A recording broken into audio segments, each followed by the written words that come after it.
Bismillahirrahmanirrahim. Today we are going to study on fatty acid beta oxidation.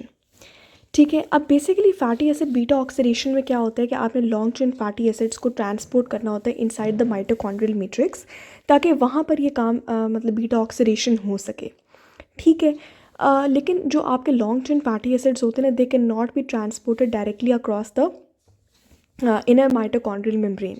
So therefore they need the help of a carnitine shuttle.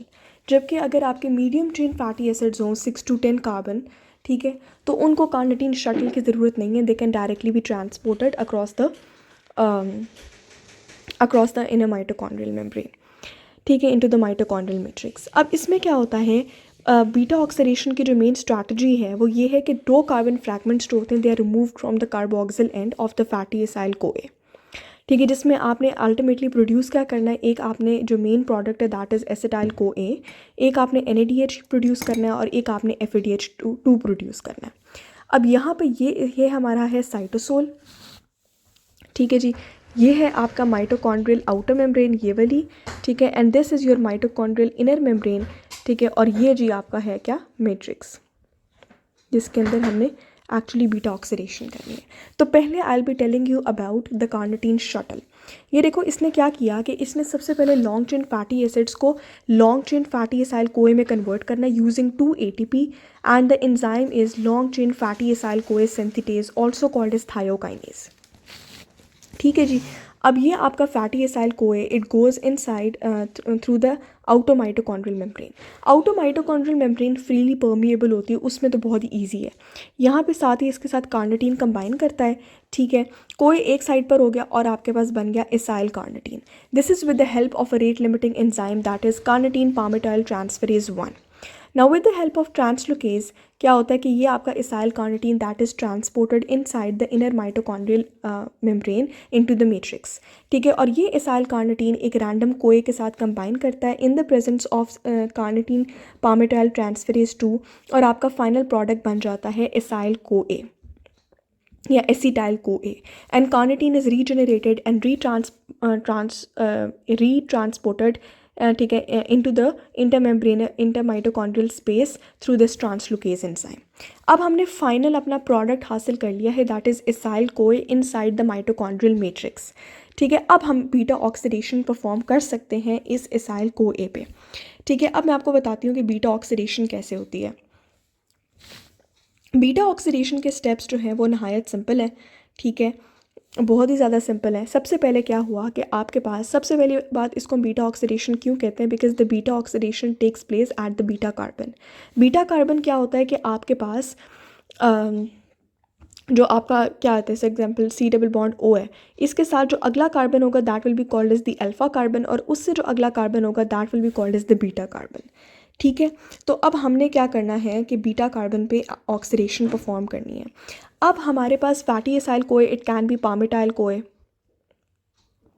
ठीक है, it can be any other fatty acid, 16 carbon, 17 carbon, 18 carbon, 19 carbon.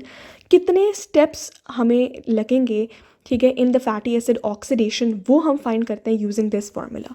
अब suppose अगर मैं बात करी हूँ इस वक्त 16 कार्बन की डिवाइडेड बाई 2 -1, ठीक है, because n stands for the number of carbon atoms. ठीक है, 8 - 1 7 स्टेप्स होंगे यहाँ पर.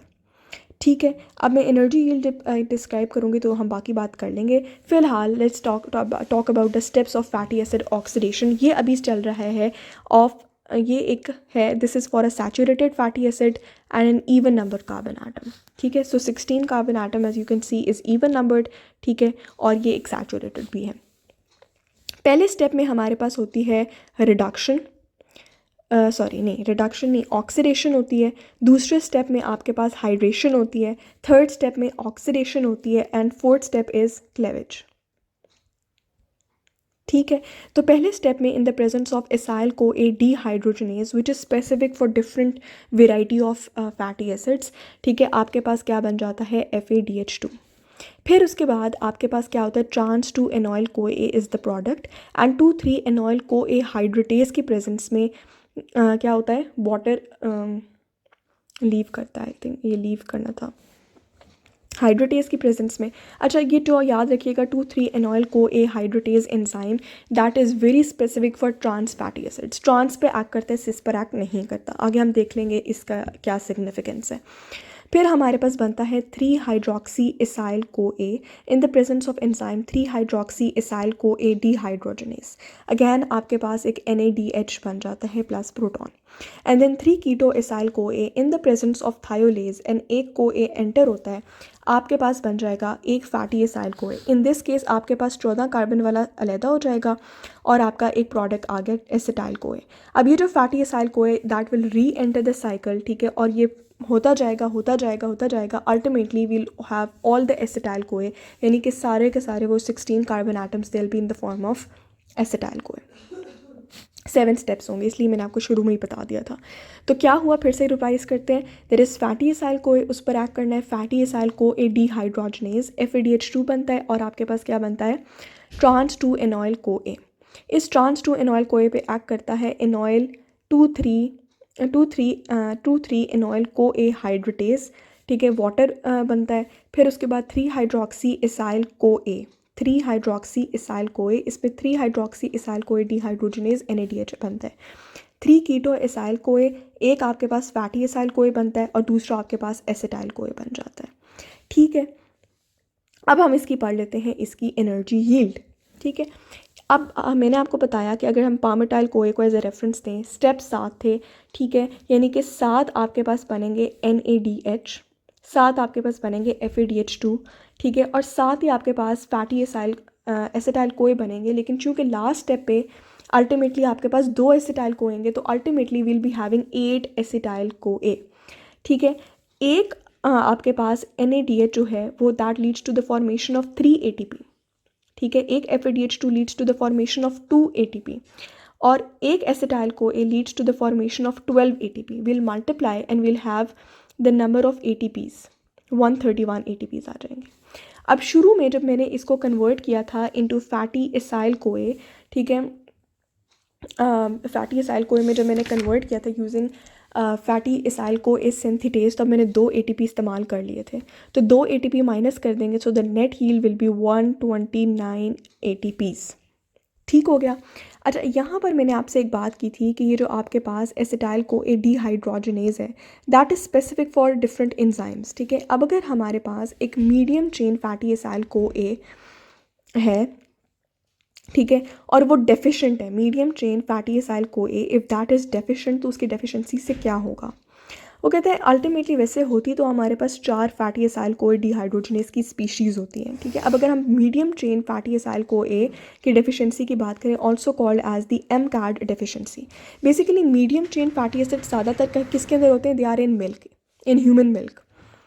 ठीक है, तो basically this is an autosomal recessive disorder and the most common inborn error, जिसमें क्या होता है कि there is decreased ability to oxidise fatty acids with 6 to 10 carbon atoms, और वो फैटी एसिड्स ऑक्सीडाइज नहीं हो पाते, वो आपके यूरिन में आ जाते हैं।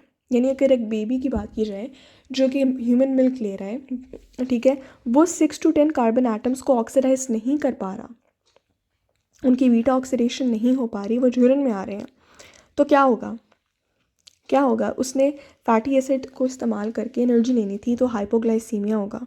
ठीक है, एसिटाइल कोए से कीटोन बॉडीज़ बनानी थी, हाइपोकीटोनीमिया होगा। इसका क्या ट्रीटमेंट है, अवॉइडेंस ऑफ फास्टिंग। ठीक है, कि ग्लूकोज इतना आपकी बॉडी में हो कि फैटी एसिड की ब्रेकडाउन की ज़रूरत ना पड़े। ठीक हो गया। अच्छा, यहाँ तक हमने पढ़ लिया कि अगर एक सैचुरेटेड फैटी एसिड है जिसके इवन नंबर कार्बन आटम्स हैं तो उसकी हमने बीटा ऑक्सीडेशन कैसे करनी है। अच्छा, पिछले पेज पर इन्होंने कुछ बात की थी related to the carnitine deficiency and related to the carnitine sources. ठीक है, इसको भी हम डिस्कस कर लेते हैं।